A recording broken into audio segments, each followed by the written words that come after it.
Hello friends, अगर मैं आपसे कहूं कि एक कलाई पर बंधी हुई घड़ी और एक नकाब पहना हुआ इंसान दोनों इस दुनिया के अंत की गिनती कर रहे हैं, तो क्या आप यकीन करोगे? मार्वल ने एवेंजर्स डूम्सडे का टीजर रिलीज कर दिया है और इसी के साथ एमसीयू में एंट्री होती है एक ऐसे किरदार की जिसे न हीरो कहा जा सकता है न पूरी तरह से विलन। डॉक्टर डूम, जिसे निभा रहे हैं हमारे सबके चहेते रॉबर्ट डाउनी जूनियर। लेकिन इसी डूम शब्द के साथ जुड़ी है एक असली दुनिया की डरावनी सच्चाई, डूम्सडे क्लॉक। आज हम बात करेंगे दो डूम की, दो चेतावनियों की और उस फिलोसॉफी की जो मार्वल को हमारी असली दुनिया से जोड़ती है। डॉक्टर डूम्स, मार्वल का सबसे खतरनाक और सबसे बुद्धिमान विलन। असली नाम विक्टर वॉन डूम। देश लैटवेरिया, एक काल्पनिक लेकिन तानाशाही राष्ट्र। एक साइंटिस्ट, एक रूलर।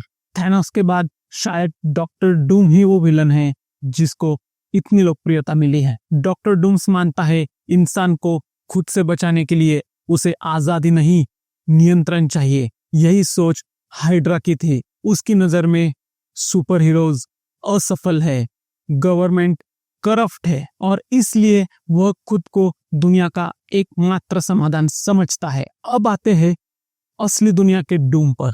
डूम्सडे क्लॉक कोई फिल्मी आइडिया नहीं है। इसे 1947 में बनाया गया था बुलेटिन ऑफ एटॉमिक साइंटिस्ट के द्वारा।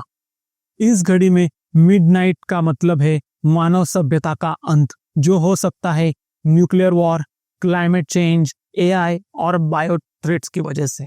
आज यह घड़ी मिडनाइट से सिर्फ कुछ सेकंड दूर है।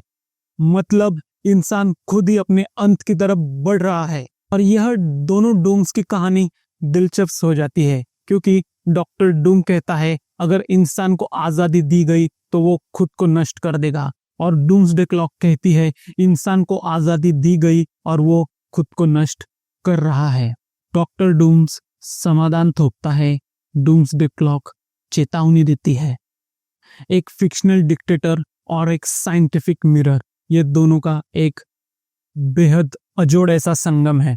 हमारा चहीता सुपर हीरो आयरन मैन कभी कहता था आई एम आयरन मैन, अब वही चेहरा कहेगा I am doctor Doom.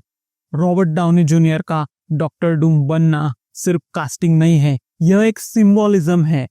Tony Stark जो टेक्नोलॉजी विद को साइंस का को दर्शाता है और doctor Victor Doom technology with democracy को दर्शाता है।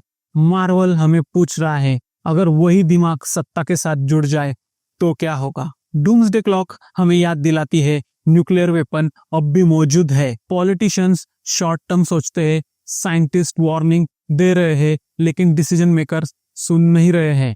डॉक्टर डूम वही करता है जो शायद गवर्नमेंट नहीं कर पा रही है, डिसीजंस गलत तरीके से लेकिन डिसिसिवली वो डिसीजन ले रहा है।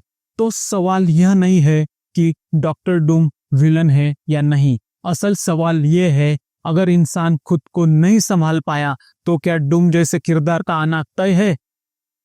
मार्वल की डूम्सडे और हमारे डूम्सडे क्लॉक दोनों एक ही बात कह रही है, अब भी समय है लेकिन बहुत कम है। अगर आपको लगता है कि ये सिर्फ एक मार्वल की फिल्म है तो आप गलत है, यह हमारी दुनिया का रिफ्लेक्शन है। वीडियो पसंद आए तो लाइक करिए। ऐसे ही हिस्ट्री, डिफेंस और सिनेमा की कहानियां के लिए चैनल को सब्सक्राइब जरूर कीजिए। जय हिंद।